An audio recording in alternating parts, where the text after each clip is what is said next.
आप सबों को जो ऑनलाइन साबत स्कूल में शामिल हुए हैं, हैप्पी साबत।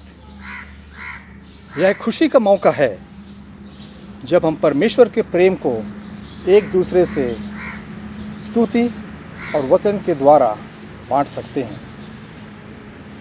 मैं आप सबों को आज के साबत स्कूल में स्वागत करता हूं और आशा करता हूं कि परमेश्वर हम सबों को आशीष से परिपूर्ण करे। आइए हम बाइबल में से एक पदस्थल पढ़ें जो कि यहोशू 1:9 में पाया जाता है। यहाँ इस तरह लिखा है, क्या मैंने तुझे आज्ञा नहीं दी, हियाव बांध कर दृढ़ हो जा, भाई ना खा और तेरा मन कच्चा ना हो, क्योंकि जहाँ जहाँ तू जाएगा वहाँ वहाँ तेरा परमेश्वर यहोवा तेरे संग रहेगा। आइए हम प्रार्थना करें। हमारे पवित्र स्वर्गीय पिता, हम तुझे धन्यवाद देते हैं कि हम ऑनलाइन साबत स्कूल प्रोग्राम में शामिल हो सकते हैं और हर एक आशीषों के लिए तेरी अगुवाई, सुरक्षा और इस मौके के लिए कि हम सब तेरी स्तुति और आराधना एक साथ कर सकते हैं। तो हर एक के साथ हो और अगुवाई कर ताकि हमारा ऑनलाइन साबत स्कूल प्रोग्राम से आशीष प्राप्त करें। इस छोटी बिनती यीशु मसीह के नाम से सुनो ग्रहण कर, आमीन।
हैप्पी साबत। आज की मिशन रिपोर्ट चिली से आई है। यह जेनी एक एडवेंटिस्ट स्वयंसेवक के बारे में है। वह कहती है कि जब वह विश्वविद्यालय में शामिल हुई तभी से उन्होंने मिशन प्रोजेक्ट में काम करने के लिए सोच रही थी, लेकिन कुछ कारणवश इसमें देरी हुई। अब उसे समझ में आने लगा कि ईश्वर उसे प्रोजेक्ट तैयार कर रहा है। वह अपने विश्वविद्यालय को पूरा करने के बाद शामिल होने के लिए गंभीरता से सोच रही थी। मिशन टीम के साथ 1 वर्ष, इसलिए उसने अपने प्रोफेसर से बात की जो चिलियन है, नए नियम में अच्छा है। उन्होंने उसे परियोजना के बारे में बताया। यह एक बंद कॉल है। वे केवल अनुशंसित लोगों को चुनते हैं। हर एक आवेदन नहीं कर सकता। इसलिए उसने फ़ोन रिसीव किया और 1 साल तक प्रार्थना की। उसकी व्यापक सीमाएं हैं। वह मुख्य रूप से अंग्रेजी शिक्षक के रूप में और युवा एवेंजलिस्ट में भी काम करती है और जब संभव हो तो चर्च में सहायता करती है। वह मिशन केंद्र में अंग्रेजी कक्षा पढ़ाती है। वह माता पिता के लिए अंग्रेजी कार्यशाला भी सिखाती है। वह के एडवेंटिस्ट स्कूल में एक अंग्रेजी शिक्षक है। वह अंग्रेजी शिक्षक की सहायक है। एडवेंटिस्ट स्कूल में वह 1 वर्ष के मिशन स्वयंसेवकों के साथ पाथफाइंडर के साथ भी काम करती है और न्यूबो टेम्पो समुदाय में विभिन्न आउटरीच गतिविधियों में समर्थन करती है। वह मूल रूप से मैरीलैंड की रहने वाली है। उसके पिता चेसापिक कॉन्फ्रेंस में एक पादरी है जहां से वह आती है। यह दिलचस्प है कि विभिन्न संस्कृति को इसके बेहद खुले देखभाल के साथ अनुकूलित किया जाए, लेकिन फिर से चिली एक आधुनिक देश है। लोग आपकी आस्था को सीधे साझा करने के लिए तुरंत खुले नहीं हैं। अधिकांश आबादी शहरों में रहते हैं और इसलिए वहाँ बहुत सारे अप्रत्यक्ष प्रचार होता है। सभी लोग स्वीकार करने के लिए बहुत अनुकूल है, लेकिन आपको यह जानने की जरूरत है कि क्या वे स्वीकार कर रहे हैं, क्योंकि वे विभिन्न और बेनमार हैं। इसका मतलब यह नहीं है कि वे स्वीकार कर रहे हैं क्योंकि यह उनकी संस्कृति है। यही वह संघर्ष है जो वह सीख रही है। हमें क्रॉस कल्चर एवेंजलिज्म सीखने और करने की जरूरत है। उसने वह पहुंचने से पहले स्पेनिश की बहुत कम बात की थी, लेकिन खुशी थी कि उसकी नींव थी। लेकिन यह उसके देश में स्पेनिश भाषा बोलने का एक नया अनुभव है जहां यह मूल भाषा है, क्योंकि आपको एहसास नहीं होता है कि जब आप अंग्रेजी या खुद की भाषा बोलते हैं तो आप कितने वाक्यों का उपयोग करते हैं। जब आप उस भाषा को सीखते हैं, उसकी पूरी तरह से अलग पुस्तक ज्ञान सब कुछ कवर नहीं करता है। स्पेनिश अच्छी तरह से बोलने के लिए उसे 2 महीना का समय लगा, भले ही उसने पूरे समय कम स्पेनिश में बोली। स्पेनिश रूप से धारा प्रवाह और स्पेनिश में भी उपदेश देने में सक्षम हो गई। लेकिन कभी कभी आप इस बात से भटक जाते हैं कि जब आप शब्दों को खो देते हैं तो यहाँ के लोग बहुत धैर्यवान है सुनने के लिए, और उनके भाषा में जब बात बोलते हैं उसके लिए इससे बहुत फर्क पड़ता है। जब भी आप उसकी भाषा बोलते हैं, लोग आपको स्वीकार करते हैं और आप स्वस्थ संबंध विकसित करते हैं। इसलिए वह सलाह देती है कि आप विदेश में काम करने की योजना बना रहे हो तो अपनी भाषा बोलने के लिए नहीं, बल्कि उनकी भाषा सीखे और बोले। वह कहती है कि उसने कक्षा में स्पेनिश भाषा बोली। भले ही छात्रों को अंग्रेजी पता हो, लेकिन इससे बहुत फर्क पड़ा और अच्छे संबंध का विकास हुआ।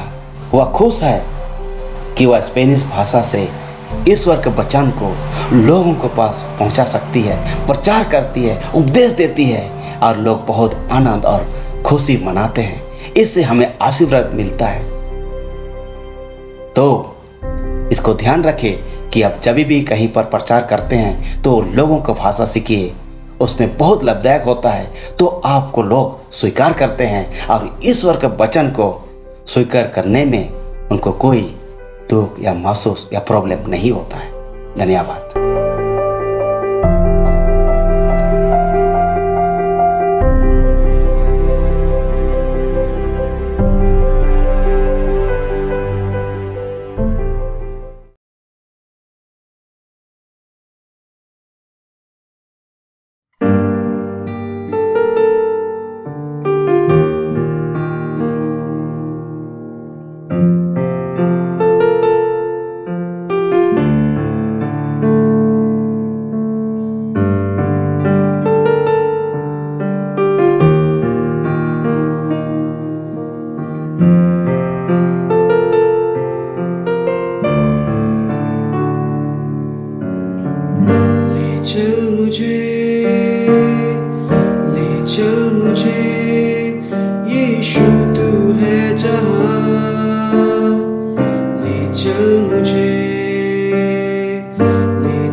चल मुझे यीशु तू है जहां ले चल मुझे,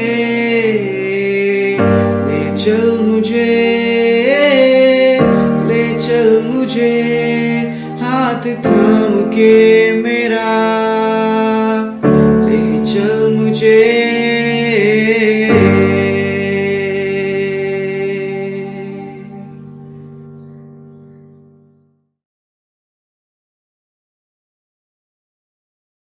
आप सबों को जय मसीह की। परमेश्वर का धन्यवाद देते हैं कि परमेश्वर ने हम सबों को एक और मौका दिया है कि आज के इस पवित्र सबत में हम सब इकट्ठा हो के अपने अपने घरों में आज के सबत स्कूल पाठ का अध्ययन कर सकते हैं। ये समय लेकर मैं आप सभी का स्वागत और अभिनंदन करता हूं। और उसके साथ ही साथ हमारे दो पैनलिस्ट हैं, पास्टर बरकत मसीह और मिस्टर राजेश चंद। मैं आप दोनों का भी जो है स्वागत और अभिनंदन करता हूं। और आज के सबत स्कूल पाठ को आप श्रोताओं के साथ जो है वो साझा करेंगे। और आइए, इससे पहले कि हम आप आज के सबत स्कूल पाठ के अध्ययन में आगे बढ़ें, मैं पास्टर बरकत से निवेदन करूंगा कि वो प्रार्थना में हमारी अगुवाई करें। पास्टर बरकत। आइए हम प्रार्थना करें। दयालु, प्रेमी और अनुग्रहकारी पिता परमेश्वर, इस सौभाग्य के लिए हम आपको धन्यवाद देते हैं कि आपके वचन का अध्ययन कर सकते हैं। इस समय अपने आप को और उन तमाम को जो इस कार्यक्रम को देख रहे हैं, सुन रहे हैं, पिता आपके समक्ष पेश करते हैं। आपका अनुग्रह और आशीष हम में से हर एक के ऊपर हो, ताकि जब हम आपके वचन का अध्ययन करते हैं तो हम आपके प्रेम को, आपकी योजनाओं को बेहतर रीति से समझने पाएँ और अपने आप को प्रभु आपकी इच्छा के अनुसार चलाते हुए आपके पुत्र के आगमन के लिए तैयार कर सकें। हम तमाम के ऊपर आपकी आशीष हो। ये प्रार्थना प्रभु यीशु मसीह के नाम से मांगते हैं, आमीन। जैसे कि हम सब जानते हैं कि हम 2020 के इस चौथे त्रिमास में हैं और इस चौथे त्रिमास का आज का हमारा चौथा सबत है। और इस चौथे त्रिमास में हम शिक्षा के बारे में अध्ययन कर रहे हैं। और पिछले 3 सप्ताहों में जो है शिक्षा को ध्यान में रखते हुए जो है सबत स्कूल पाठ के माध्यम से जो है हमने परमेश्वर के संदेश को आप तक जो है वो पहुंचाया है। और आज का हमारा चौथा सबत है और जिसका शीर्षक है जीवन के बारे में परमेश्वर का दृष्टिकोण। जीवन के बारे में परमेश्वर का दृष्टिकोण। और मैं चाहता हूं कि आप मेरे साथ अपने बाइबल खोलें।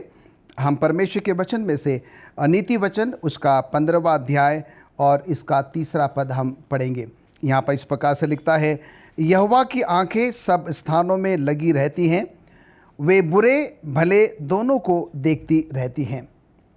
यहोवा की आंखें सब स्थानों में लगी रहती हैं, वह बुरे भले दोनों को देखती रहती है। नीति वचन 15:3। और ये पद जो है राजा सुलेमान के द्वारा लिखा हुआ है। राजा सुलेमान इस पद के द्वारा मुझे और आपको ये बताना चाहता है, सचेत और सावधान करना चाहता है।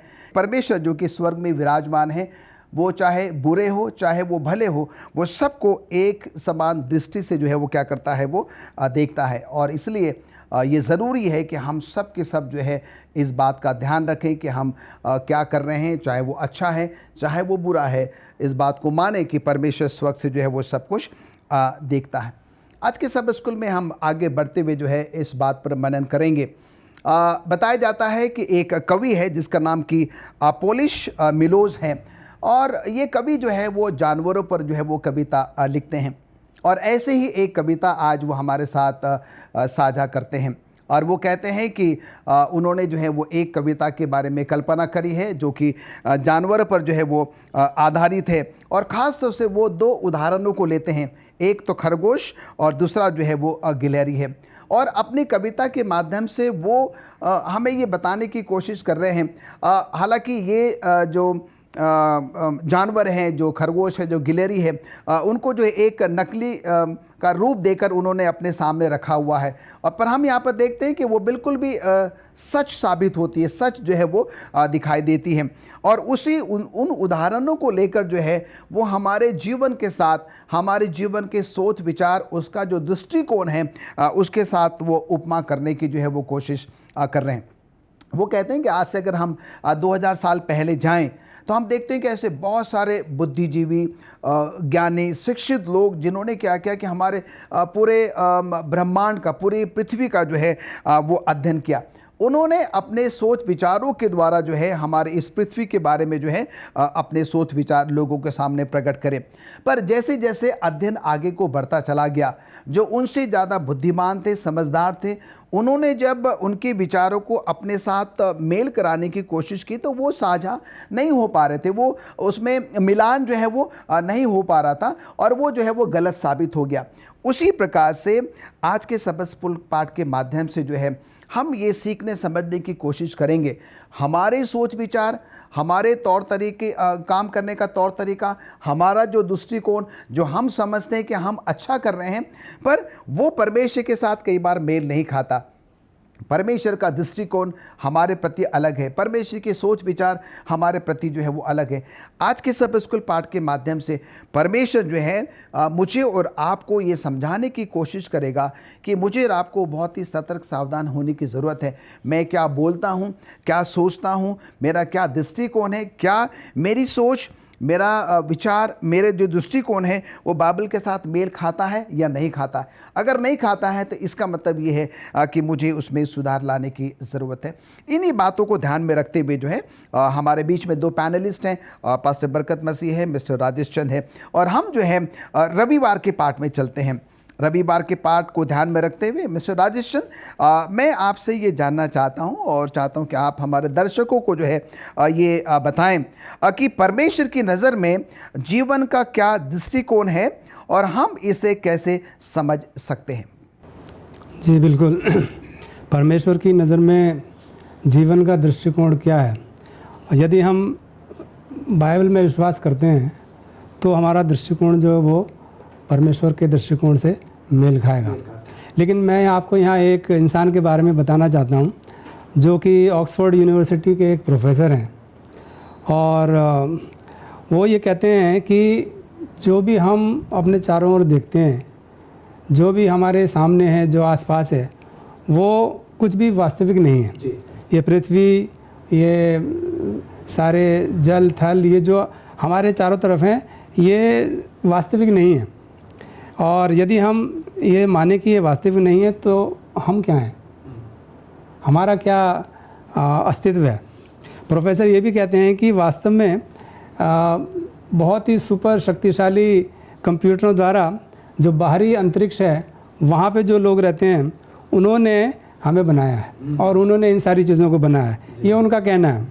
हम वास्तव में कंप्यूटर में एक जीती जागती तस्वीर के समान है, क्योंकि उन्होंने बनाया है। यदि हम इसे एक मूर्खतापूर्ण विचार कहें तो आखिर ये वास्तविकता क्या है। ये जो प्रोफेसर साहब बताते हैं कि जो भी हम अपने आसपास देखते हैं वो वास्तविक नहीं है, और हम इसका उत्तर 2 तरीके से दे सकते हैं। पहला दृष्टिकोण यह है कि जो कुछ भी है, जो कुछ भी हमारे आसपास है, जो कुछ भी हमारे सामने है, वो बस है, उसे किसी ने नहीं बनाया है, कोई परमेश्वर नहीं है, और केवल वास्तविक चीज़ें वही हैं जिन्हें हम स्पर्श कर सकते हैं और जिन्हें हम देख सकते हैं। और लेकिन हम ये नहीं कह सकते ये चीज़ें आई कहाँ से, बस हैं तो हैं, सामने हैं हमारे, हमें दिख रही हैं, हम उन्हें छू सकते हैं, तो वो चीज़ें वास्तविक हैं। लेकिन ये कोई नया आइडिया नहीं है, क्योंकि 2500 पहले एक साइंटिस्ट ने, एक विज्ञान के जानने वाले ने ये कहा था कि परमाणु और उससे सूक्ष्म या उससे और छोटा कुछ नहीं है। इसका मतलब ये कि वही चीज़ें वास्तविक हैं जो हमारे चारों ओर है, जो हमें दिखती हैं और जिन्हें हम छू सकते हैं या जिनका अनुभव कर सकते हैं। और दूसरा दृष्टिकोण यह है कि जो भी चीज़ें हमारे सामने हैं या आसपास में हैं, उसे किसी ने रचित किया है, किसी ने बनाया है। और किसने बनाया? किसी महान शक्ति ने उसको बनाया है, जिसे हम परमेश्वर कह सकते हैं। और ये पहले विचार से जो हमने अभी कहा उससे अलग है, और हमें ये ज़्यादा समझ में भी आता है। किसी ने इसकी पूरी रचना करी है और ये हमारे समझ में ज़्यादा आता है। परंतु हम यहाँ पर ये भी नहीं कह सकते कि ये सारी चीज़ें जो हैं हमारे आसपास जो हैं वो कहाँ से आईं। लेकिन हमें आसपास की चीज़ें जब हम देखते हैं तो हमें वो एक कारण बताती हैं, और इसमें वो सारी छोटी चीज़ें भी आती हैं जिन्हें हम देख नहीं सकते, जैसे परमाणु हैं और छोटे छोटे कण हैं जिन्हें हम अपनी आँखों से देख नहीं सकते हैं। वो सारी चीज़ें भी इसमें शामिल हैं जिन्हें हम नहीं देख सकते। भजन संहिता की अगर किताब में हम पढ़ें, उसका 53वां अध्याय और पहला पद यहाँ पर लिखा है, बस एक मूर्ख ही ऐसे सोचता है कि परमेश्वर नहीं होता। ऐसे मनुष्य भ्रष्ट, दुष्ट, द्वेषपूर्ण होते हैं, वे कोई अच्छा काम नहीं करते।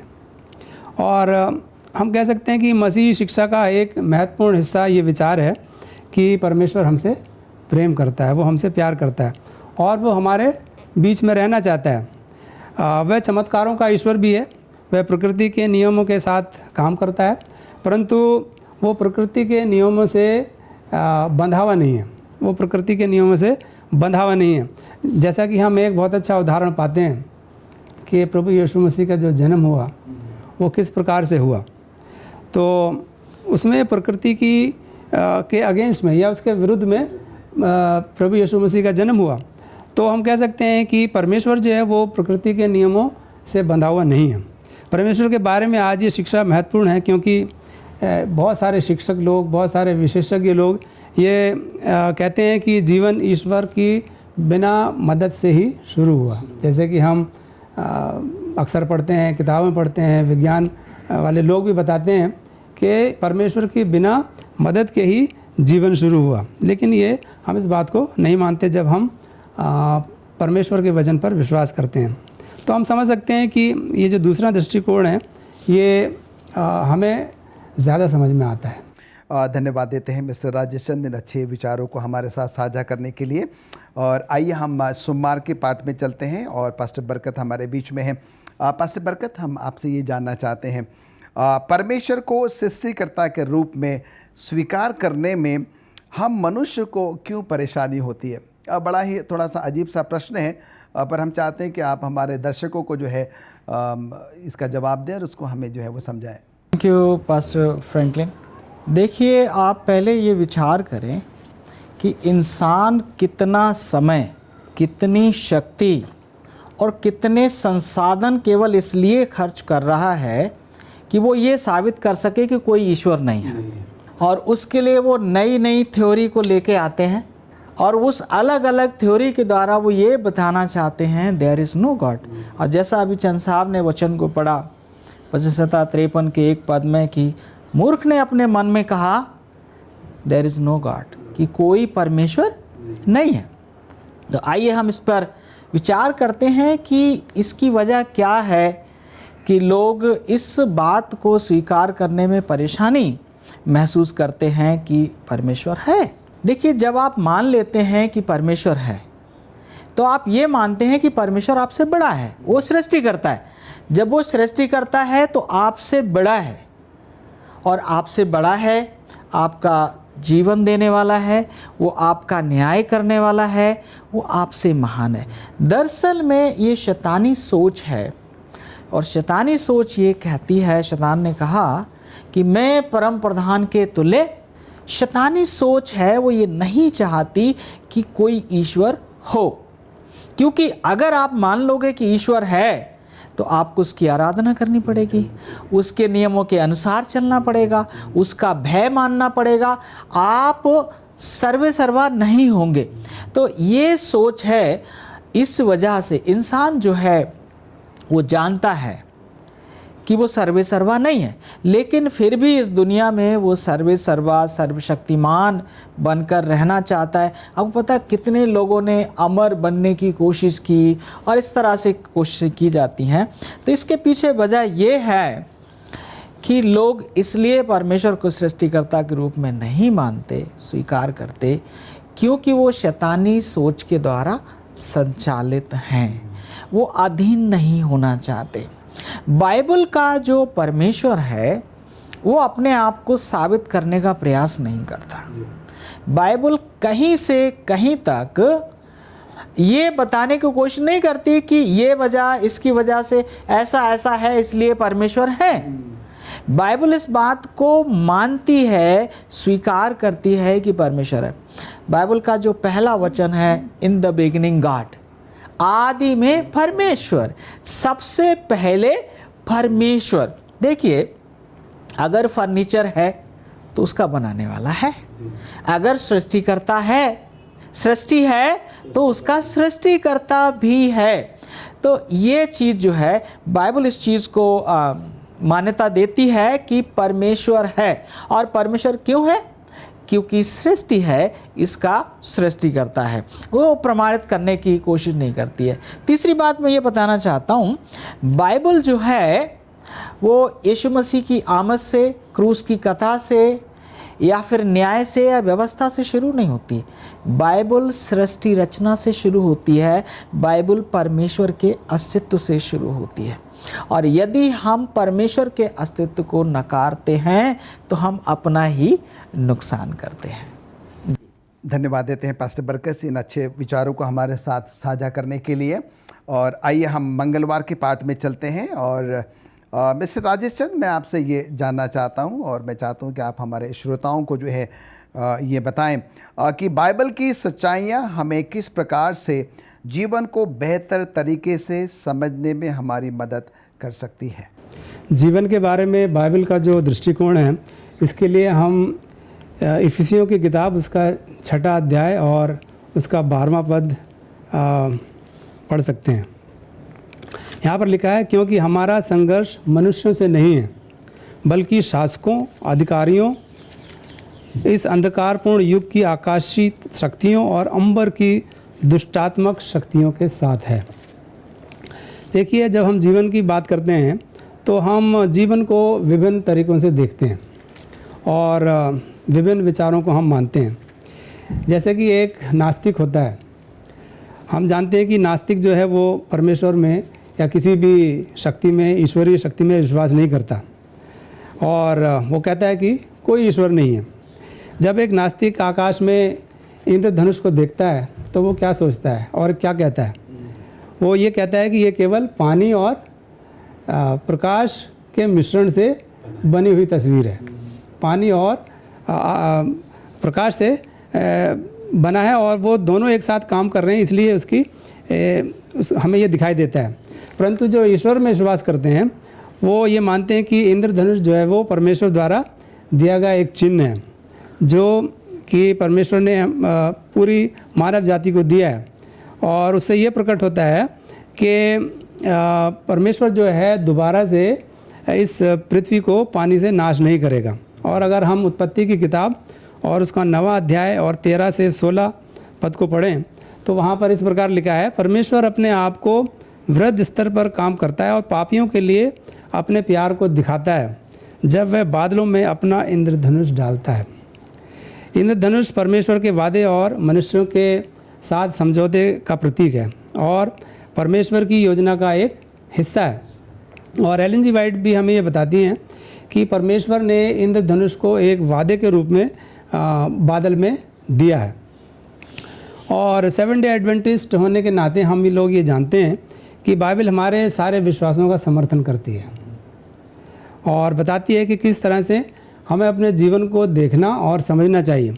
इस पृथ्वी पर जीवन बहुत कठिन और बहुत ही भ्रामक हो सकता है और बाइबल हमें उन सारी गंदगियों का हमें बोध कराती है, क्योंकि जो बाइबल जो है, जो परमेश्वर का वचन है, वो एक शीशे के समान है, एक मिरर के समान है, जो हमें हमारी गंदगियों को, हमारी त्रुटियों को दिखाता है।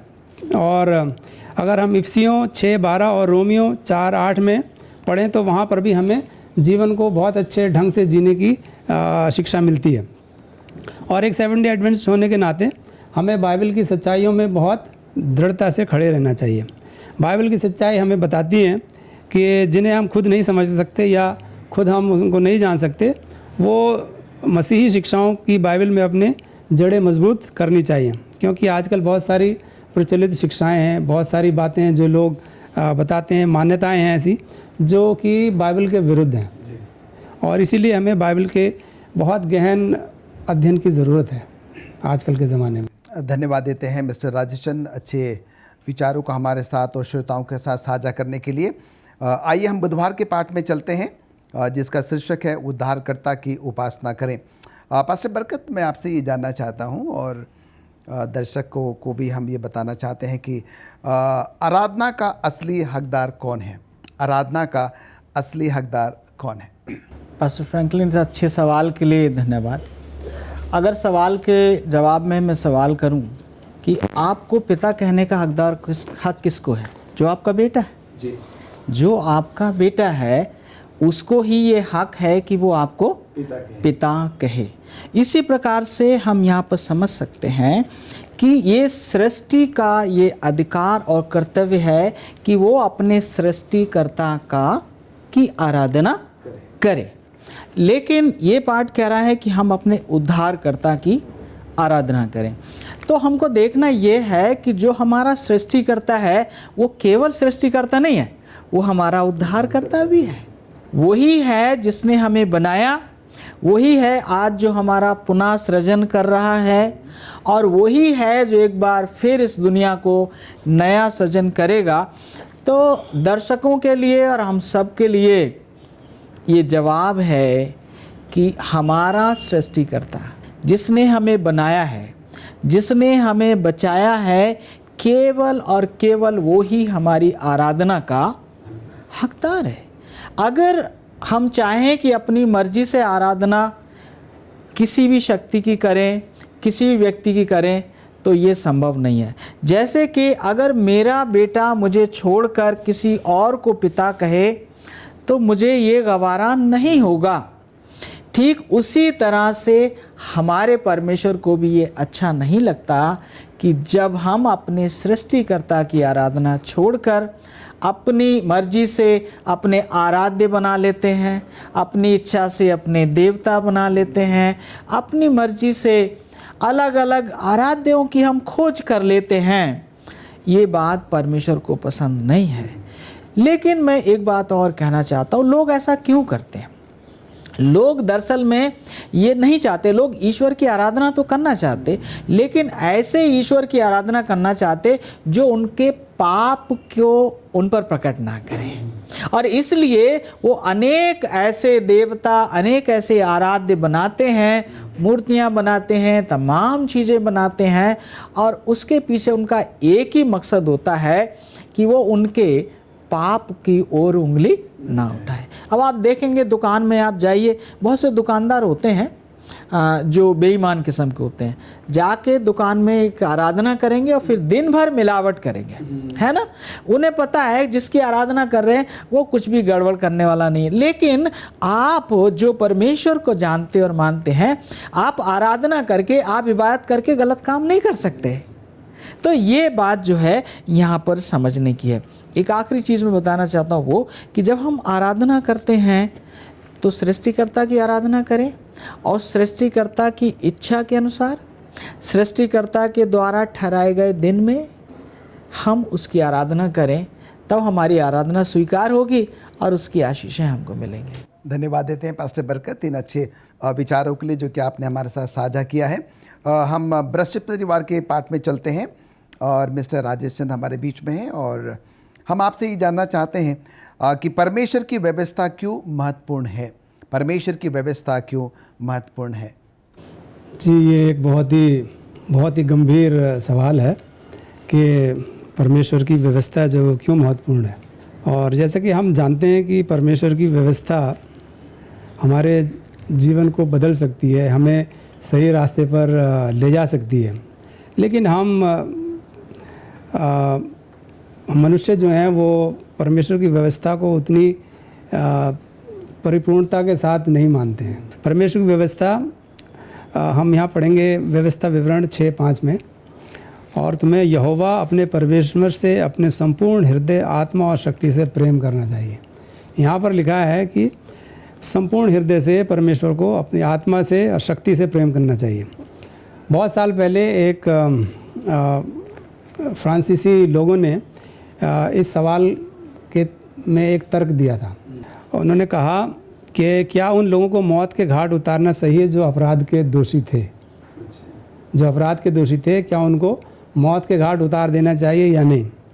और क्या सरकार को उन कानूनों को समाप्त कर देना चाहिए जो कि दोषी लोगों को उनके अपराध करने के अपराध के लिए मारे जाने की अनुमति देते हैं।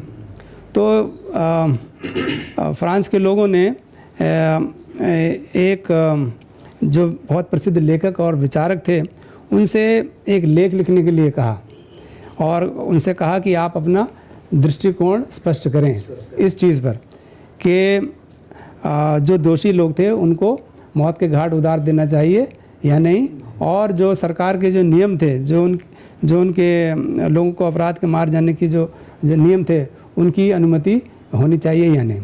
इस प्रकार के उन्होंने दृष्टिकोण मांगा इनसे।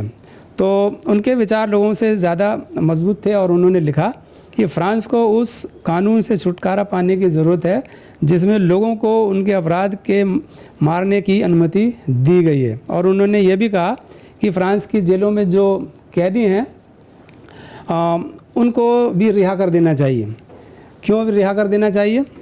क्योंकि उनके विचार में सही और गलत के बारे में सभी कानून जो थे वो मनुष्यों द्वारा बनाए गए थे और हर किसी को नियंत्रित करना चाहते। जो भी सत्ता में लोग थे उन्होंने ऐसे कानून बनाए थे ताकि वो सब लोगों को अपने नियंत्रण में कर पाएँ।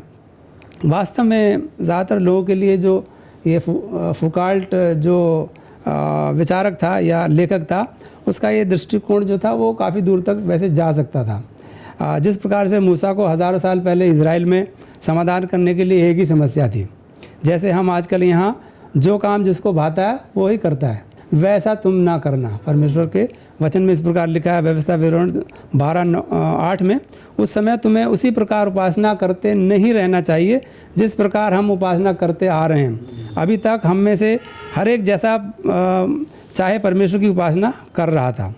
तो हम ये उदाहरण हम पाते हैं परमेश्वर के वचन में, जब मूसा जो था वो इजरायलियों को लेके जा रहा था। जो भी इजरायलियों के जो लोग थे जो कि उन मन में आता तो वो करना चाहते थे वो।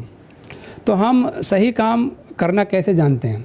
वो हम जानते हैं परमेश्वर की जो व्यवस्था है, जो व्यवस्था विवरण है, वो हमें सही काम करने की दिशा दिखाती है। हमें बनाने वाले प्रभु हमें जीने के लिए एक व्यवस्था दी है और हमें उस व्यवस्था के अनुसार अपने जीवन को चलाना चाहिए। यहाँ हम पढ़ेंगे मरकुस 12:29 से 31 में। यहाँ में परमेश्वर हमें बताता है, यीशु ने उत्तर दिया, सबसे महत्वपूर्ण आदेश यह है, हे इज़राइल सुन, केवल हमारा परमेश्वर ही एकमात्र प्रभु है। समूचे मन से, समूचे जीवन से, समूची बुद्धि से और अपनी सारी शक्ति से तुझे प्रभु अपने परमेश्वर से प्रेम करना चाहिए। तो हम ये देखते हैं कि जो परमेश्वर की जो व्यवस्था है वो हमारे जीवन के लिए बहुत ज़रूरी है। तभी हम परमेश्वर की व्यवस्था के द्वारा ही अपने जीवन को सही दिशा में ले जा सकते हैं। धन्यवाद देते हैं मिस्टर राजेश चंद्र इस विचारों को साझा करने के लिए। आइए हम शुक्रवार के पाठ में चलते हैं और पास्टर बरकत, हम आपसे ये जानना चाहते हैं हमारी शिक्षा का आधार क्या होना चाहिए? हमारी शिक्षा का आधार क्या होना चाहिए? थैंक यू पास्टर फ्रैंकलिन इस सवाल के लिए।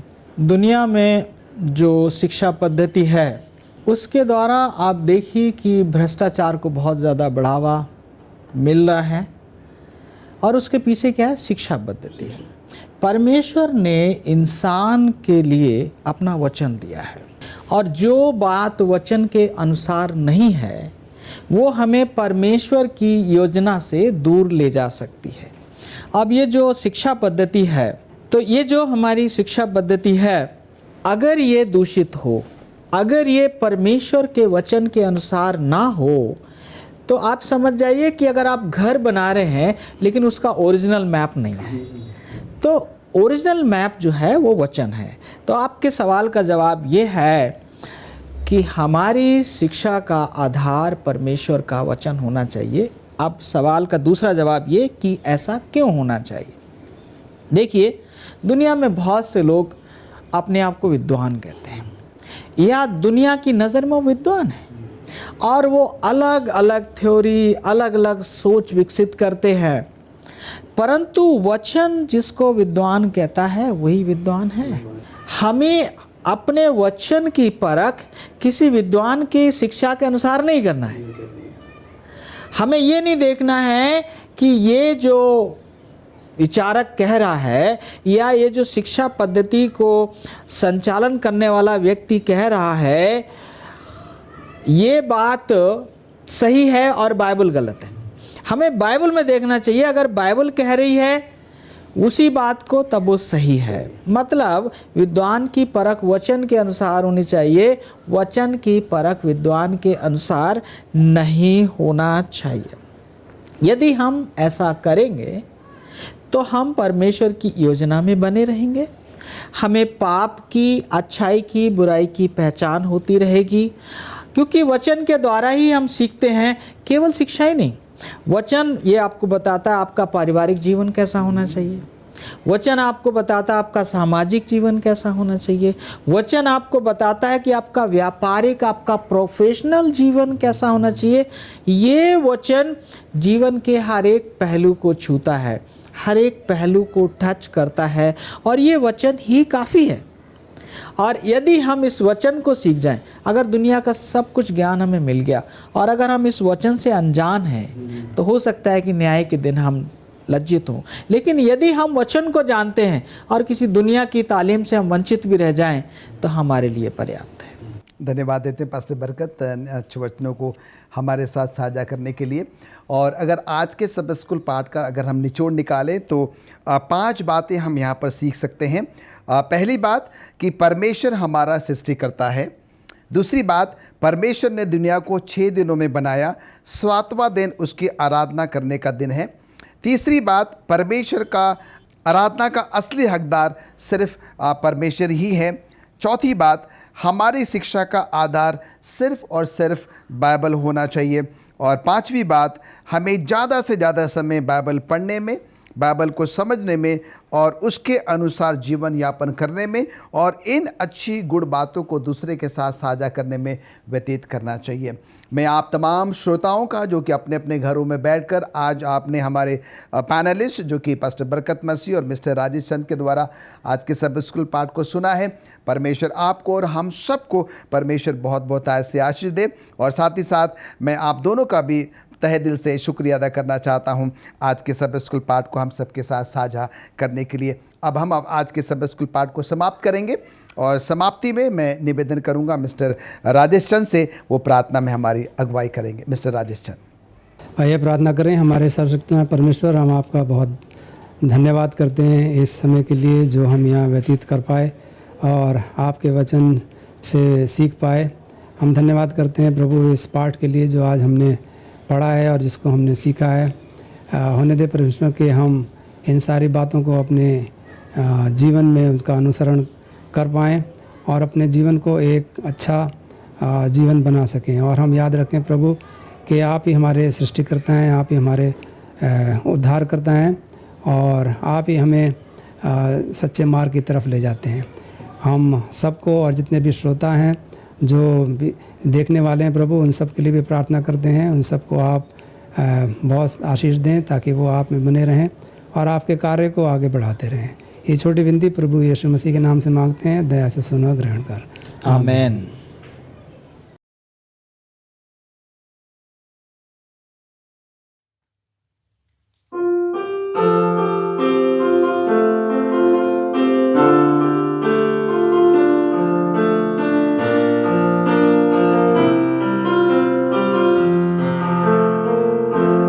तेरी जय होवे सदा, सनातन का तू राज करे, है तुझ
आइए हम प्रार्थना करते हैं। हे सर्वशक्तिमान सृष्टिकर्ता परमेश्वर पिता, हम धन्यवाद देते हैं सारी आशीषों के लिए जो तूने हम सबको दिया है। आज बहुत से लोग इस दिन को नहीं देख पाए हैं, परंतु तूने हम सबों को जिंदा रखा है। हम धन्यवाद देते हैं इस ऑनलाइन सर्विस के लिए। इस ऑनलाइन के माध्यम से हम दूर हैं, परंतु एक प्लेटफॉर्म में आ सकते हैं ताकि हम एक साथ उपासना कर सकते हैं। प्रभु पिता, आज सबत के दिन के लिए धन्यवाद देते हैं और हम सभी के लिए प्रार्थना करते हैं जो इस सर्विस में शामिल हुए हैं, उन्हें आशीष प्रदान कर। हम प्रार्थना करते हैं उन सभी लोग जो कोविड-19 से परेशान हैं और जो अपने प्रियजनों को खोया है, उन्हें शांति दे। उनके परिवार की तू रक्षा कर और बीमार अस्पतालों में जो पड़े हैं उन्हें चंगाई प्रदान कर। हम प्रार्थना करते हैं जिन्होंने सब कुछ खोया है, तू ही उनका सहारा है। उनको ढाढ़स और शक्ति प्रदान कर कि इस मुश्किल के घड़ी में वो पार कर सकें। आज के वक्ता पास्टर डांग को हम तेरे समर्पित सौंपते हैं। उनके वचन तेरे सिंहासन जो स्वर्ग में है वहाँ से सबको वचन देना। पवित्र आत्मा को भेजकर हमारी सहायता करना। हमें आत्मिक रूप से तैयार कर। जो प्रचारक तेरे वचन को सुनाते हैं उन्हें शत्रुओं से बचाकर रखना। प्रभु जी, हम स्वर्गीय राजा के लिए तैयार कर ताकि हम जब तू बादलों पर आएगा उस समय हम तैयार पाया जा सकें। इस छोटी विनती हम मसीह यीशु के नाम से मांगते हैं, सुना ग्रहण कर। आमीन।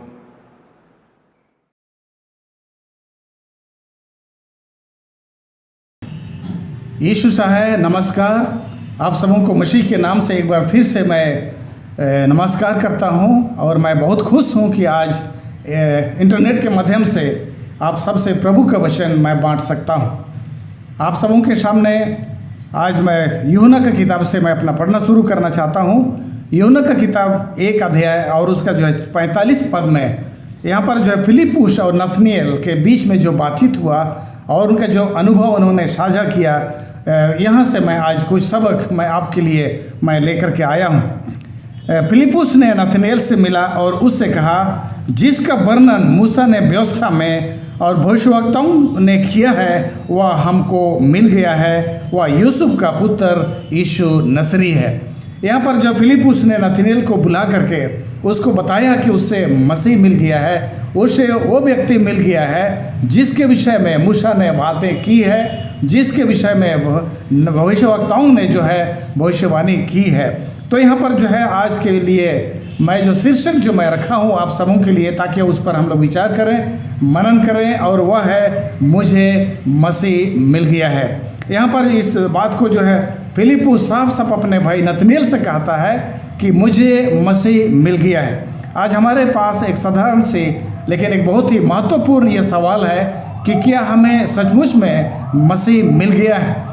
ऐसा तो नहीं कि हम किसी भीड़ में हम शामिल हैं और जो है भीड़ का हिस्सा बन करके हम चल रहे हैं, लेकिन मसीह के साथ व्यक्तिगत तौर से हमारी कभी मुलाकात ना हुआ हो। मैं आप सबों को मैं बताना चाहता हूँ कि प्रभु यीशु मसीह से मिलना, ये प्रभु यीशु मसीह से संबंध जोड़ना, ये जो है हमारा व्यक्तिगत मामला है। धर्म जो है एक व्यक्तिगत मामला है। आपका जो है धर्म जो है उसको आपको ही जो है उसको करना है, या तो विश्वास करना है, अपने लिए हासिल करना है। ये धर्म जो है किसी के द्वारा से या तो किसी के द्वारा जो है आपको ये नहीं मिल सकती है। ये खुद से ही आपको जो है इसके लिए जो है करना है। इसी पर जो हम लोग पढ़ते हैं मत्ती का किताब उसका 6 और उसका 33 में भी प्रभु यीशु मसीह ने कहा है, पहले तुम उसके धर्म और उसके राज का खोज करो तो ये सारे वस्तुएं तुम्हें मिल जाएगी। सचमुच में मनुष्य के जीवन का सबसे महत्वपूर्ण जो है खोज, सबसे महत्वपूर्ण जो अगर उपलब्धि अगर हासिल करना है तो प्रभु यीशु मसीह के साथ अपना रिश्ता जोड़ना है, प्रभु यीशु मसीह को प्राप्त करना है। इस पदस्थल में जहाँ पर जो है मत्ती का किताब में जो है 6 उसका 33 में प्रभु यीशु मसीह कहता है, पहले तुम उसके धर्म और उसकी राज की खोज करो तो ये सारे वस्तुएं जो है मिल जाएंगी। ये सारे वस्तुएं कहने का मतलब है दुनिया की जितनी जी हमारी चाहत होती है, दुनिया के हमारी जितनी भी आवश्यकताएं होती है, वो सारे बातें हमें मिल जाएंगी। लेकिन मनुष्य के लिए सबसे महत्वपूर्ण बात है कि उसको मसीह मिल जाए, प्रभु यीशु मसीह से उसका संबंध जुड़ जाए। दुख की बात है कि आज बहुत सारे मसीह जो हैं, बहुत सारे लोग जो हैं भीड़ में, मंडलियों में, कलीसिया में उस शामिल हैं, लोगों की संगति के साथ उनका आनंद है, लेकिन व्यक्तिगत तौर से उनका प्रभु यीशु मसीह के साथ कभी मुलाकात नहीं हुआ है, ना कि कोई अपना व्यक्तिगत उनके साथ कोई संबंध हुआ है। और ये चिंता की बात है, आज भी बहुत सारे मसीह लोग जो है दूसरों पर भरोसा करते हैं, पादरियों पर भरोसा करते हैं, अपने लीडरों पर भरोसा करते हैं कि कोई उनके लिए प्रार्थना करे, कोई उनके लिए जो है दुआ करे और उनके लिए कुछ आशीष मांगे। लेकिन आज मैं आप सबों से ये निवेदन करता हूँ और मैं आप सबके सामने ये वचन मैं रखना चाहता हूँ कि हर एक व्यक्ति प्रभु यीशु मसीह के साथ मिल सकता है। और बाइबल के हिसाब से अगर हम लोग भजन संहिता 46 और उसका 1 में हम लोग पढ़ते हैं तो कहता है, जो अति सहज से मिलने वाला सहायक है, संकट में अति सहज से मिलने वाला सहायक है। प्रभु हमसे दूर नहीं है, जब भी आप चाहें उससे आप मिल सकते हैं और उसके साथ आपका मुलाकात हो सकती है, आशीष से आप ले सकते हैं, उससे आप बातचीत कर सकते हैं। मत्ती का किताब उसका 13 और उसका 44 में एक छिपे हुए खजाने का जो है प्रभु यीशु मसीह ने एक दृष्टांत दिया। एक व्यक्ति को एक जो खेत में छिपा हुआ खजाना उसको मिला और उसने जाकर अपना सब कुछ को बेच दिया और उस खेत को मोल लिया। तो इस तरह से जो यहाँ पर प्रभु यीशु मसीह जो है एक उदाहरण देते हैं। एक दूसरा उदाहरण जो है मत्ती का किताब उसका 13 और उसका 45 में भी प्रभु यीशु मसीह ने कहा है, बोले एक छिपे हुए एक अनमोल मोती, एक व्यापारी जो है एक अनमोल मोती का खोज में था और जो है उसको खोज रहा था। लेकिन ऐसा हुआ उसके जीवन में उसको उस अनमोल मोती जब उसको मिल गया तो उसने अपने सब कुछ को बेच दिया और उस अनमोल मोती को अपने उस सब कुछ जो बेच करके जो उसको कीमत मिली थी उससे वो ले लिया। तो इस तरह से हम लोग पाते हैं प्रभु यीशु मसीह हमारे लिए कितना मायने रखता है, प्रभु यीशु मसीह हमारे लिए कितना विशेष है और उसको हासिल करना, उसको प्राप्त करना जो कितना हासिल है। मैं आप लोगों को कुछ अपनी अनुभव आप लोगों को मैं बांटना चाहता हूँ। मैंने प्रभु यीशु मसीह को व्यक्तिगत रूप से मैं उसको हासिल किया। अच्छा हुआ कि मैं जन्म से मैं मसीही नहीं था और इसलिए जब मसीह से मेरा मुलाकात हुआ तो मुझे उससे मुलाकात करने का बहुत ही अद्भुत अनुभव हुआ और इसको मैं आप सभी को मैं बांटना चाहता हूँ। मैं 1977 में पहली बार मुझे अवसर मिला कि मैं बाइबल को पढ़ सकूं और ये मेरे एक दोस्त के कारण से ऐसा संभव हुआ। मेरे एक दोस्त ने जो है अपना बातचीत शुरू किया कि बाइबल में कुछ ऐसी बातें हैं जो लिखी हुई है और उसको हम पालन नहीं करते हैं, क्योंकि हम जो कैथोलिक थे और इसलिए तब जो है बाइबल की बहुत सारी बातों को हम नहीं मानते थे। लेकिन मेरे एक दोस्त ने इस बात को शुरू किया कि बहुत ऐसी बातें हैं जो बाइबल में लिखी है जिसको चर्च पालन नहीं करती है और इसलिए तब जो है हम सब ने जो है बाइबल पढ़ना शुरू किया। और जब बाइबल हम लोगों ने पढ़ना शुरू किया तो बाइबल से सबसे बड़ी चीज़ जो मुझे ज्ञान हासिल हुआ और वो था कि बाइबल एक जीवित ईश्वर के विषय में गवाही देती है, एक ईश्वर के विषय में गवाही देती है। और ये मेरे लिए बहुत रोमांचित करने वाला था, मेरे लिए जो है बहुत ही आनंद देने लायक वाली बात थी। और इसलिए जब मैं सीखा कि बाइबल में एक ईश्वर है जो जीवित है, जिससे हम संपर्क कर सकते हैं, जिससे हम बातें कर सकते हैं, जो समर्थी है, हमारे विनती को सुनता है और हमें मदद करता है, ये जो है बहुत रोमांच पैदा करने वाला था। और जैसे मुझे ये पता चला मैं अपने घर चला गया। हमारे घर की बात आपको मैं बताना चाहता हूँ। मेरे घर में हम लोग प्रेत आत्मा की सेवा करते थे। और ये जो है प्रेत आत्मा विशेष रूप से हमारे जो परिवार के लोग जो सेवा करते थे, एक शिकार में सफलता हासिल करने के लिए उस प्रेत आत्मा की जो है सेवा होती थी। हमारे पूर्वजों ने पता नहीं कहाँ से इस प्रेत आत्मा को हासिल किया था, लेकिन अपने घर में उसको पाल करके रखे और जो इस प्रेत आत्मा की जो है लगातार उसकी सेवा होती थी। और जब कभी मेरे परिवार के लोग जो है शिकार के लिए जाते थे तो उस प्रेत आत्मा को बलिदान चढ़ाते थे, उसको खुश करते थे और उसके पश्चात जो है शिकार खेलने जाते थे। और ये प्रेत आत्मा ने अपने को बहुत विश्वासतापूर्वक अपना जो है जिम्मेवारी निभाया। और जब कभी भी उस प्रेत आत्मा को हमारे पूर्वजों ने सेवा करके शिकार करने के लिए गए तो प्रेत आत्मा ने बड़ी अति सहज से उनको शिकार दिलवाया। और इस तरह से मेरे घर के लोगों का जो विश्वास जो है वो बढ़ते चला गया और उस आत्मा को हमारे परिवार के लोग उसका सेवा करते थे। तो जब मैं अपने घर चला गया तो मेरे पिताजी को मैं कहने लगा, पिताजी हम सब जो है परिवार में हम प्रेत आत्मा को हम उपासना करते हैं और ये प्रेत आत्मा जो है सही नहीं है, ये जो है गलत आत्मा है। मुझे एक जीवित ईश्वर मिल गया है, ऐसा परमेश्वर मिल गया है जो हमें बनाया है और हमारी प्रार्थनाओं को सुनता है और प्रेत आत्मा से हजारों गुना ज़्यादा समर्थी है। और इसलिए मैं चाहता हूँ पिताजी आज से हम उस जो है उस समर्थी ईश्वर की हम उपासना करेंगे, इसलिए आप उस प्रेत आत्मा का उपासना करना बंद कर दीजिए। मेरे बाप के लिए बड़ी झटका सी बात थी, क्योंकि मेरे पिताजी कभी सोच भी नहीं सकते थे कि प्रेत आत्मा की उपासना करना छोड़ दे, क्योंकि मेरे परिवार के लोगों ने प्रेत आत्मा को उपासना ना करने का नतीजा जो है वो विगत में उन्होंने देखा था। जब कभी भी प्रेत आत्मा की उपासना मेरे परिवार के लोग जब नहीं करते थे तो जो प्रेत आत्मा उसका अपना पूरा गुस्सा जो परिवार पर उतारता था। और इसलिए जो है अगर उसकी उपासना नहीं की गई तो परिवार के सदस्य में से कोई व्यक्ति या तो पशु पक्षियों में से जो है जहाँ मरना शुरू कर देंगे। और इसलिए मेरे पिताजी कहने लगे, ये तुम क्या बात कर रहे हो, पागल हो गए हो। इस तरह से मेरे पिताजी वहाँ पर कहने लगा। लेकिन मैं जो उनको कहा, पिताजी मुझे एक ईश्वर मिला है जो कि हमें उस प्रेत आत्मा से बचाएगा। 3 घंटा तक बहस करने के बाद मेरे पिताजी ने मुझे 7 दिन का अवसर दिया। कहा 7 दिन में तुम साबित कर दो कि जो परमेश्वर तुम्हें मिला है वो सचमुच में हमारे घर की देखभाल कर सकता है और उस प्रेत आत्मा को भी इस घर से भगा सकता है, हरा सकता है और उसको कंट्रोल कर सकता है। मैंने थोड़ा देर के लिए मुझे तकलीफ हुआ कि 7 दिन में मैं कैसे साबित करूँगा, लेकिन जो है मैंने कहा कि ईश्वर जब इतना महान है तो ये निश्चय ही जो है महान परमेश्वर 7 दिन में साबित कर सकता है। और इसलिए मेरे पिताजी के द्वारा से निश्चित की गई 7 दिन को मैंने स्वीकार कर लिया। और इस तरह से उस दिन से मेरे पिताजी ने उस घर को मेरे हाथ में सौंप दिया।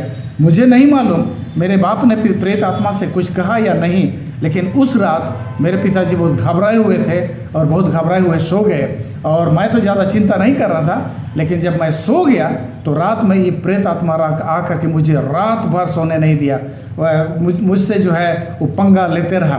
हम सभी जो बाइबल में हम लोग प्रतीकों का बात करते हैं, जैसे कि जो है कोई जानवर जो है किसी देश को या कोई राजा को दिखाता है, उसी प्रकार से प्रेत आत्मा की उपासना करने वालों भी जो है प्रतीकों से जो है बहुत सारे बातों को वो समझते हैं। और जब प्रेत आत्मा नाराज हो जाती है तो किसी भयंकर जानवर के द्वारा से जो है अपना गुस्सा प्रकट करने के लिए जो है आता है।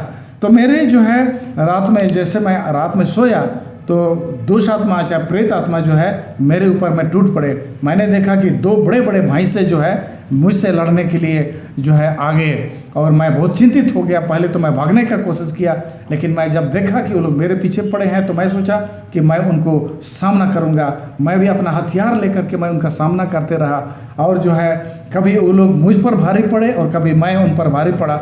लेकिन ये लड़ाई रात भर चलती रही और आप लोग को मैं बता देना चाहता हूँ, सुबह तक मैं पसीने से मैं लथपथ था। जब मेरे बाप ने मुझे उठाया तो उसने देखा कि मैं पसीने से लथपथ हूँ। और मेरे पिताजी को मैं अपनी सारी घटनाक्रम को जब मैं बताया तो मेरा पिताजी बहुत डर गया और कहने लगा, तुम छोड़ दो, तुमसे नहीं होगा, ये प्रेत आत्मा को मैं हरा नहीं सकते हो। और इसी तरह से दूसरा रात भी हुआ, लेकिन तीसरा रात जो है मैंने देखा कि प्रेत आत्मा एक हाथी के रूप में मेरे पीछे पड़ा है। और जब मैं भागने लगा एक पेड़ पर चढ़ गया और वहाँ पर चढ़ कर गया। प्रेत आत्मा वहाँ पेड़ के नीचे पहुँचा और जो हाथी के रूप में था वो मनुष्य के रूप में अपना रूप को बदल लिया और जिस पेड़ पर चढ़ा था उसी पेड़ पर वो प्रेत आत्मा भी उसी रास्ते पर चढ़ा जिस रास्ते से मैं चढ़ा था। अब जो मुझसे जो 3 फीट सामने मेरे एक दूसरे डाली पर खड़ा है और मैं एक डाली पर खड़ा हूँ। और ऐसे समय में मुझे जो है वो रहस्य मुझे याद आ गया। पहले 2 रात में इन चीज़ों को मैंने उपयोग नहीं किया।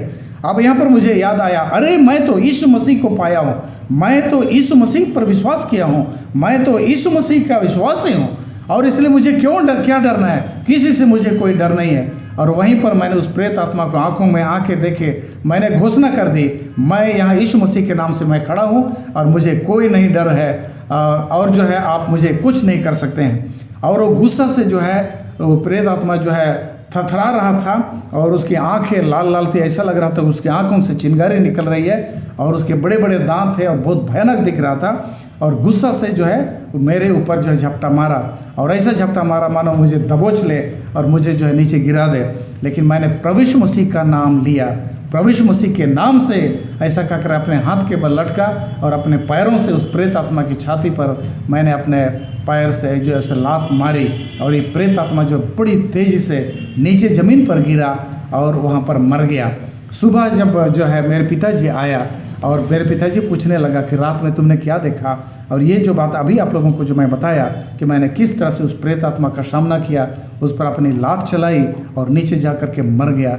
मेरे पिताजी बहुत खुश हो गए।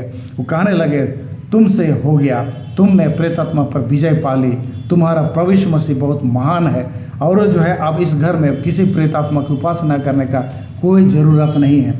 1977 के मार्च महीना में यह घटना घटी और उसके पश्चात जो है मेरे बाप 1982 के जो है दिसंबर महीने तक मेरे बाप जीवित थे, लेकिन उन्होंने फिर दोबारा कभी जो है प्रेत आत्मा की उपासना नहीं की। उसने जो है लोगों को बताना शुरू कर दिया कि मेरे बेटे ने प्रभु यीशु मसीह के नाम से जो है प्रेत आत्मा को जो हमारे घर के पूर्वजों से सेवा होते आ रही थी उसको भगा दिया। तो इस तरह से जो है मैंने अनुभव किया मेरे प्रभु को। और ये आप लोगों को मैं बताना चाहता हूँ, ये उस समय हुआ जब मैं सिर्फ प्रभु यीशु मसीह को सिर्फ पाया ही, ना मैं बपतिस्मा लिया था, ना किसी से बाइबल स्टडी तक मेरा नहीं हुआ था और ऐसे समय में मैंने प्रेत आत्मा को हराया। तो इसलिए आप लोगों को मैं गवाह देना चाहता हूँ कि मैंने प्रभु यीशु मसीह को मैंने महसूस किया और प्रभु यीशु मसीह ने मुझे मदद किया और एक बड़ी विजय जो मेरे घर में जो था उसको मैं पाया और इसके लिए मेरे बाप भी जो है कायल हो गए। तो आप लोगों को मैं गवाह देना चाहता हूँ कि प्रभु यीशु मसीह को पाना एक बड़ी जो है उपलब्धि है। तो हम जितने भी मसीह हैं, यीशु मसीह पर हम लोग ने विश्वास किया है, तो हमें कोशिश करना चाहिए कि प्रभु यीशु मसीह से हम व्यक्तिगत रूप से हमारा संबंध उसके साथ जो है हमारा होना चाहिए, उसके साथ हमारा संबंध हो, तब जो है हम उस पर जो है भरोसा और विश्वास कर सकते हैं। आज आप लोगों को जो ये सरमन मैं दे रहा हूँ मेरे सबसे पहला सरमनों में से है। जब कभी मैं लोगों को मैं गवाही देना शुरू करता था तो यहीं से मैं शुरू करता था और उस अपने सबसे पुराने सरमन को मैं दे रहा हूँ। तो मैंने प्रभु यीशु मसीह को बहुत नज़दीक से मैं पाया। मेरे जीवन के शुरू में पहले ही प्रयोग में मैंने प्रभु यीशु मसीह को देखा कि वो प्रभु यीशु मसीह से मुझे मदद मिली और उस प्रेत आत्मा पर मैं विजय पाया भी। तो इस तरह से जो है मैं नहीं बताना चाहता हूँ, ये मैं आप लोगों को मैं कन्विंस नहीं करना चाहता हूँ कि मैं धर्मी आदमी हूँ या बहुत अच्छा आदमी। मैं भी हर किसी के समान मैं भी एक पापी व्यक्ति हूँ, लेकिन मैंने प्रभु यीशु मसीह ने मेरे पापों को क्षमा किया है। जब भी मैंने कोई गलती की प्रभु यीशु मसीह के पास आया, प्रभु यीशु मसीह ने मेरा क्षमा किया और जब कभी भी मुझे प्रभु यीशु मसीह की आवश्यकता पड़ी मैंने उसे विनती की और प्रभु यीशु मसीह ने मेरी प्रार्थनाओं को सुना और मैं प्रभु यीशु मसीह के बहुत नज़दीक जो है मैंने अपने आप को महसूस किया। तो आज का जो पाठ में मैं आप लोगों को यही मैं बताने का कोशिश करता हूँ कि क्या आपको प्रभु यीशु मसीह मिला है। अगर प्रभु यीशु मसीह मिला है तो आप जो है आप बहुत सौभाग्यशाली व्यक्ति हैं। नहीं मिला है तो हमें कोशिश करना चाहिए कि प्रभु यीशु मसीह से हम व्यक्तिगत रूप से संबंध जोड़ें। बहुत सारे जो है लोग पादरियों को ढूंढते रहते हैं, चाहे बड़े लोगों को ढूंढते रहता है कि कोई उनके लिए प्रार्थना करे, लेकिन हम खुद भी अपने आप के लिए प्रार्थना करें। हम जो अपने आप के लिए प्रार्थना नहीं कर रहे हैं उसका मतलब हम अपने विश्वास को जो है हम बहुत छोटा या तो बहुत ही साधारण या तो जो है अप्रभावशाली हम मान रहे हैं। और ये इसलिए होता है क्योंकि हम जो है प्रभु यीशु मसीह के साथ शायद हम व्यक्तिगत रूप से नहीं जुड़े हुए। आप लोग को मैं एक और घटना मैं बताना चाहता हूँ। जब मैं अपने काम शुरू किया 1980 में बंगाल में मैं काम कर रहा था, एक दिन ऐसा समय आया कि मैं बीमार हो गया और संभवतः ये मलेरिया था। और 1 हफ्ता बीमार होने के पश्चात मेरी स्थिति ऐसी हो गई कि मैं मरने पर था। और मेरे जो है जो घर मालिक जो हमारे 7 एडवेंटिस्ट सदस्य थे और बगल में और एक दूसरा हमारे परिवार 7 एडवेंटिस्ट सदस्य थे, जब उन्होंने मुझे देखा कि मेरा हालत बहुत ख़राब है और उन्होंने अनुमान लगाया कि शायद वो मेरा आखिरी रात है और उनको विश्वास ही नहीं हुआ कि मैं कल सुबह देख पाऊंगा। और इसलिए 3 लोग आए और मुझे अपने हथेली पर उठा करके उन्होंने मुझे अपना घर ले गया कि कम से कम जो है मरते समय जो है वो लोग मुझे देख सके। और उनका घर जा कर के उन्होंने अपना बेड मुझे दे दिया और वो लोग नीचे सो गए और वो लोग बैठ करके मुझे टुक टुक देख रहे थे कि कब मेरे साथ क्या होता है। और जो है ये नए सदस्य थे, आज तक उनको मैं कभी प्रार्थना करते नहीं देखा था। एक अनपढ़ आदमी, उसका कोरेन रभा करके उसका नाम था। और उस व्यक्ति ने जब देखा कि मेरा हालत बहुत बिगड़ते जा रहा है और वहाँ पर हम लोगों को मदद करने के लिए कोई नहीं है, तो कोरेन रभा कहता है, सर मैं क्या आपके लिए प्रार्थना करूं? तो मैंने उसके बात को सुना और मैं कहा कि हाँ, अगर आप प्रार्थना कर सकते हैं क्यों नहीं। इस तरह से मैंने उसको जवाब दिया। उसके बाद जो है घुटना टेका और प्रार्थना करने लगा, क्योंकि पहली बार प्रार्थना कर रहा था और इसलिए जो है इतना धीमी आवाज़ में प्रार्थना कर रहा था कि मुझे कुछ भी सुनाई नहीं दिया। लेकिन उसके आखिरी वाक्य को मैंने बहुत अच्छी तरह से सुना और उसका आखिरी वाक्य था, हे प्रभु, मेरे मास्टर साहब बहुत बीमार हैं, तो उसके पापों को क्षमा कर दे और उसको प्रभु तू चंगा कर दे। और जैसे ही उसने ये वाक्य कही और उसके बाद उन्हें कहा कि आमीन, और उसके आमीन के साथ ही एक झटका मेरे शरीर पर लगा। और झटका कैसे लगा? क्योंकि मेरे शरीर पर 2 कंबल से लोगों ने मुझे ओढ़ा दिया था और मुझे ऐसा लगा कि किसी ने उस 2 कंबल को पकड़कर बहुत तेज़ी से आसमान में उठा लिया। और मैं डर गया कि किसने मेरे कंबल को इतना ज़ोर से उठाया। और इसलिए अब जानने के लिए मैं टटोलने लगा अपने कंबल को कि मेरे शरीर से इतना झटका से मेरे कंबल को किसने उठाया और क्यों उठाया। लेकिन जब मैं टटोलने लगा तब मुझे महसूस हुआ कि मेरे कंबल नहीं, लेकिन मेरे शरीर से सारे वीकनेस, सारे कमजोरियाँ, सारे बुखार जो है बिल्कुल चले गए थे। और अभी मैं मरने पर था और उसके बाद अब मैं ऐसा चंगा हो गया जैसा कि मैं कभी बीमार कभी हुआ ही नहीं था। और उसके बाद मैं उठ गया। जब उन्होंने मुझे उठते हुए देखा तो जो लोग मुझे देख रहे थे वो लोग डर गए, अरे मेरे साथ क्या हो गया। और उनको बाद मैंने गवाही दी कि भाई साहब ने, कोरेन ने मेरे लिए प्रार्थना किया और मैं बिल्कुल चंगा हूँ। और सारे लोगों ने मुझे देखा, मेरे शरीर को देखा और सबको विश्वास हो गया तो मैं तो बिल्कुल चंगा हो गया। तो मैं यहाँ पर आप लोगों को ये मैं बताना चाहता हूँ कि मैं एक चंगाई का महसूस किया और एक ऐसे व्यक्ति के प्रार्थना से जो बिल्कुल नया जो है वो यीशु मसीह को ग्रहण किया था। ऐसे व्यक्ति का प्रार्थना से जिसने कभी प्रार्थना अभी तक किया ही नहीं था। ऐसे व्यक्ति का प्रार्थना से जो अनपढ़ है और बड़ी मुश्किल से कुछ शब्दें वो कह पाई थी और उस प्रार्थना से मैं चंगा हो गया था। तो ये मैं आप लोगों को मैं बताना चाहता हूँ कि हम जब प्रभु यीशु मसीह के पास आएँ, वो आप कितना भी अनपढ़ हों, कितना भी जो है आप जो है प्रार्थना करना नहीं जानते हो, कितना भी आप नए हैं, आप प्रार्थना करेंगे तो आप सबके प्रार्थनाओं को जो है ईश्वर जो है सुनेगा। तो ये बात आप लोगों को मैं बताना चाहता हूँ। और इसके लिए परमेश्वर के साथ हम लोगों को जो है अपना रिश्ता हम लोगों को जोड़ करके हमें रखना है। बाइबल में हम लोग पाते हैं एक सूबेदार को जो यीशु मसीह के पास आया, जिसका वर्णन हम मत्ती का किताब 8 उसका 8 से 10 में हम लोग पाते हैं। यह सूबेदार का उसका जो है नौकर बीमार था और उसने प्रभु यीशु मसीह के पास आया और कहने लगा, प्रभु मेरा दास जो बीमार है उसको तू चंगा कर दे। प्रभु यीशु मसीह कहा कि मैं आपका घर आना चाहता हूँ। लेकिन उस सूबेदार ने कहा, हे प्रभु मैं इस योग्य नहीं कि मैं आप मेरे घर आए, लेकिन तू एक वचन कह दे और मेरा नौकर चंगा हो जाएगा। और बाइबल कहती है कि उसका नौकर उसी समय चंगा हो गया। प्रभु यीशु मसीह ने कहा, मैं ऐसा विश्वास इस्राएल में भी नहीं पाया। आज इसी तरह से उस समय भी इस्राएल में इतना बड़ा विश्वास नहीं था जैसा कि सूबेदार नहीं किया। और प्रभु यीशु मसीह उसका गवाह है। और हो ना हो आज भी प्रभु यीशु मसीह को ये कहना पड़े कि ऐसा विश्वास मैं मसीहों में भी नहीं पाया। इस सूबेदार ने कहा, तू एक वचन कहा दे और मेरा सेवक चंगा हो जाएगा। वो सूबेदार जानता था कि प्रभु यीशु मसीह ने सारे सृष्टि को उसने बोल करके बनाया। प्रभु यीशु मसीह ने आदेश दी, सूरज चांद तारे बन गए। प्रभु यीशु मसीह के कहने से सब चीज़ बनाया। वो सूबेदार बाइबल को पढ़ा था। सूबेदार जो है यीशु मसीह जो सृष्टिकर्ता परमेश्वर है उसको जानता था। प्रभु यीशु मसीह को व्यक्तिगत तौर से वो जानता था और इसलिए कहा, हालांकि सूबेदार था, एक जो है कलीसिया का एक हिस्सा नहीं था, इसराइलियों का एक हिस्सा नहीं था, लेकिन उसको समझ थी यीशु मसीह कौन है और यीशु मसीह क्या कर सकता है और क्या नहीं कर सकता है। और इसलिए प्रभु यीशु मसीह को कहा कि एक वचन कहा दे, सिर्फ कहा दे और मेरा नौकर चंगा हो जाएगा। और प्रभु यीशु मसीह ने गवाही दिया। ऐसा विश्वास मैं इसराइल में भी नहीं पाया। उसी तरह से जो है हम लोग जो है 2-3 और घटना हम लोग पाते हैं। एक स्त्री प्रभु यीशु मसीह के पास आई अपना बेटी के चंगाई के लिए, और जब उसने निवेदन किया तो प्रभु यीशु मसीह ने कहा कि बच्चों का रोटी लेकर के कुत्तों के सामने फेंकना उचित नहीं है। और स्त्री ने कहा, हे प्रभु, कि बच्चे भी, कुत्ते भी तो बच्चों का जो है टेबल से नीचे गिरा हुआ चूर चार को खाते हैं। कहने का मतलब ये स्त्री जो है कहने लगे, प्रभु, अगर तो मैं कुत्ता हूँ तो मैं आप ही का कुत्ता हूँ और मुझे भी आपका जो है हिस्से में से खाने का पूरा अधिकार, क्योंकि तू तो परमेश्वर है, तू तो सृष्टि करता है, तू तो मालिक है। आप मुझे किसी भी नाम से पुकार लीजिए, आप मुझे कुत्ता कह लीजिए, मुझे कोई शिकायत नहीं है, लेकिन मैं कह सकता हूँ कि कुत्ता को भी अपना मालिक का खाने का जो है उसको अधिकार है। और प्रभु यीशु मसीह ने इस स्त्री के विषय में भी गवाही दिया।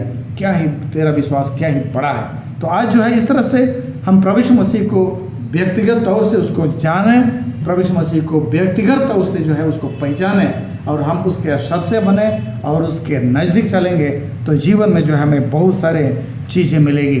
हम लोग पुराने नियम में भी हम लोग पाते हैं, दानियल के जो 3 दोस्त थे, शाद्रक, मेशक, अबेदनेगो, और इन सारे लोगों का कहानी हम सभी को जानते हैं।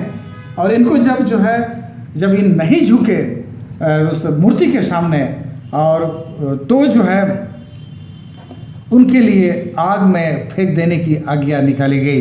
राजा ने दूसरी बार उनको मौका देना चाहा, लेकिन ये लोग कहने लगे, राजा, हमें और मौका की ज़रूरत नहीं है। हाँ, बोलते हैं दानियल का किताब 3:7 में लिखा है, हमारा परमेश्वर जिसकी हम उपासना करते हैं वह हमको उस धधकते भट्टे की आग में से भी बचाने में समर्थी है, उसका क्षमता रखता है, और अगर नहीं भी बचाएगा तो भी हम जो है तेरी खड़ी की गई मूर्ति की हम उपासना नहीं करेंगे। ये जो जब मैं इसको पढ़ता हूँ तो मुझे बहुत अच्छा लगता है।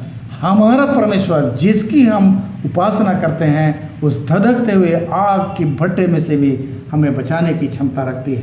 आप अपने परमेश्वर के विषय में कितना जानते हैं? आप अपने परमेश्वर पर कितना भरोसा करते हैं? कितना उस पर आप जो है भरोसा रख करके उसके पीछे आप चल सकते हैं? तो यहाँ पर जो है शाद्रक और मेशक को हम लोग कह सकते हैं अच्छी तरह से अपने परमेश्वर को वो जानते थे और इसीलिए दावा के साथ करते हैं, हमारा परमेश्वर जिसकी हम उपासना करते हैं तेरे हाथों से और वो आग से भी बचा सकता है। आज हम अंतिम समय में हम लोग वास कर रहे हैं, हमें भी बड़े बड़े संकट, बड़ी बड़ी समस्याओं का हमें सामना करना पड़ेगा। हो सकता है हमारी कलीसिया खड़ी नहीं रहेगी, हो सकता है हम एक साथ उपासना नहीं कर पाएंगे, हो सकता है एक विश्वासी दूसरे विश्वासी के साथ हम एक साथ हम नहीं रहेंगे। ऐसा समय हमें जो है बताया गया है ताकि जो है परमेश्वर के लोग बिखर जाएंगे, और इसलिए जो है कोई जंगलों में, कोई पहाड़ों में, कोई जो है झाड़ियों में परमेश्वर के लोग छिपे रहेंगे। और ऐसे समय पर कितने राजाओं के सामने, हाकिमों के सामने हमें जाना है और उनके बीच में हमें गवाही देना है। तो ये अंतिम समय, ये सारे चीज़ें आज हमें जो है दिखा रहा है कि हम अंतिम समय में पहुंच रहे हैं, और इसलिए हमें जो है तैयार होना है। और ये तैयारी तब हो सकती है जब हमारी मुलाकात व्यक्तिगत रूप से परमेश्वर के साथ अगर हो, हम अपने परमेश्वर के विषय में अच्छी तरह से जानें, हमारा संबंध उसके साथ जो है बहुत अच्छी तरह से हो, तो हम निश्चय ही अपने परमेश्वर के लिए, अपने सच्चाई के लिए, अपने धर्म के लिए हम खड़े रह सकेंगे। और अगर हमारा व्यक्तिगत संबंध नहीं है, अगर हम जो झुंड में ही शामिल हैं, अपने कलीसिया में ही शामिल हैं, अपने पादरी प्रचारकों के भरोसे आज हम खड़े हैं, तो जब उस समय हम अकेले हो जाएंगे, जब आप अकेले भाग जाएंगे, तो उस समय आपको विश्वास में खड़ा होना बहुत मुश्किल है। इसलिए आज के वचन के द्वारा से मैं आप सबों को मैं एक बार फिर से मैं पूछना चाहता हूँ, क्या आपने मसीह यीशु के साथ अपना व्यक्तिगत संबंध जोड़ लिया है? क्या अपना परमेश्वर को आप अच्छी तरह जानते हैं कि आपका परमेश्वर आपके साथ है, आपको नहीं छोड़ेगा, चाहे कितना भी संकट आए, कितना भी विपद आए? क्या आप उस परमेश्वर पर भरोसा कर सकते हैं कि वो परमेश्वर आपको बचा सकता है? अगर ऐसी बात है तो बहुत अच्छी है। और अगर हम परमेश्वर के साथ नहीं जुड़े हैं अभी तक भी, जैसा कि प्रभु यीशु मसीह ने कहा, इसराइल में भी ऐसा विश्वास नहीं पाया, आज भी हमारे मंडलियों में, हमारे लोगों में अगर इस तरह की विश्वास की कमी है, तो अभी भी समय है, अभी भी प्रभु यीशु मसीह नहीं है, अभी भी दया का दरवाज़ा शायद आपके लिए बंद नहीं हुआ है। प्रभु यीशु मसीह को अपना व्यक्तिगत ईश्वर और व्यक्तिगत प्रभु आप उसको ग्रहण कर लीजिए और उसके साथ आप जोड़िए, उसके साथ आप बातें कीजिए, किसी के थ्रू से नहीं, किसी के द्वारा नहीं, लेकिन खुद ब खुद प्रभु यीशु मसीह से जुड़ना जो है आप सीखिए। तो परमेश्वर आप लोगों को आशीष दे इन वचनों पर, और मैं उम्मीद करता हूँ परमेश्वर जो है आप लोगों इन सारे बातों पर जो है अगुवाई करेगा। परमेश्वर आप लोगों को मदद करेगा और आप उसके साथ आप जो है जुड़े रहेंगे। तो ये हमारे लिए बहुत ज़रूरी है, हमारे लिए बहुत ज़रूरी है कि आप परमेश्वर के साथ हमेशा हम जो है जुड़े रहें। आप प्रतिदिन परमेश्वर का बाइबल पढ़िए, परमेश्वर का जो है बाइबल आप पढ़ेंगे तो प्रभु यीशु मसीह को वहाँ पर आप पाएंगे। उसको पढ़िए और उससे प्रार्थना कीजिए, समय बिताइए, और उस तरह से प्रभु यीशु मसीह के साथ आप व्यक्तिगत रूप से आप जोड़ने पाएंगे, उसको बहुत नज़दीक से आप जानेंगे। जो ना अपना सुसमाचार, अपना पत्री वचन जो लिखता है उसमें कहता है, मैं आप सबों को उस परमेश्वर का वचन सुनाता हूँ जिसको हमने देखा, जिसको हमने सुना, जिसको हमने ध्यान से देखा, और उसका सुसमाचार हम सुनाते हैं। तो प्रभु यीशु मसीह को जब तक हम लोग महसूस ना करें, जब प्रभु यीशु मसीह को जब तक अपने साथ उसको हम ना जानें, तो हम उसका सच्चा विश्वासी हम नहीं बन सकते हैं। तो मैं आप लोगों को बधाई देता हूं और आप लोगों से उम्मीद करता हूं कि प्रभु यीशु मसीह से व्यक्तिगत तौर से जुड़ेंगे, और जब कठिनाई सामने आएगा तो आप प्रभु यीशु मसीह के साथ स्थिर खड़े रह सकेंगे। ईश्वर आप लोगों को आशीष दे। आइए हम प्रार्थना करें। सर्वशक्तिमान प्रभु परमेश्वर पिता, हम तेरा धन्यवाद करते हैं क्योंकि तू हमें अवसर देता है ताकि हम तेरी उपासना करने सके, तेरे पास आए और प्रभु तेरे वचनों को पढ़ने सके। आज तू हमें याद दिलाया है कि तू अति सहज से मिलने वाला परमेश्वर है, जो हर पापियों के नजदीक तू रहना चाहता है। तू चाहता है प्रभु कि हम तुझे जाने और महसूस करें और तेरे साथ साथ हम चले। हमें मदद कर प्रभु, ताकि हम तुझे अपने हम पा सके और तेरे हम नजदीक चले सके। आज जितने भी लोग तेरे वचन को सुन रहे हैं प्रभु अलग अलग जगहों से, उन सभी को मैं तेरा हाथ में समर्पित करता हूँ। सबके साथ को उन्हें मदद और सहायता कर प्रभु। मैं दुआ करता हूँ जैसे एलिया ने दुआ किया था अपने दास के लिए कि सारे लोगों की आंखों को खोल, ताकि उनका प्रभु, उनका ईश्वर उनके बगल में है, और ये सारे लोग प्रभु तुझे अपने नजदीक महसूस करके तेरे साथ साथ चलने सीखे, अपने पापों पर विजय पाए और संपूर्ण हृदय से प्रभु तेरी सेवा करने सके। इसलिए सारे लोगों को और अपने आप को मैं तेरा हाथ में सौंपता हूँ। हम में से हर एक को प्रभु तू तैयार कर, ताकि हम तेरे नजदीक रहने सके और अंत में हम तेरे स्वर्ग के राज के लिए हम तैयार होने सके। पापों को क्षमा करते हुए हमारी इस प्रार्थना को तेरे बेटे प्रभु यीशु मसीह के नाम से मांगते हैं, सुन और ग्रहण कर। आमीन।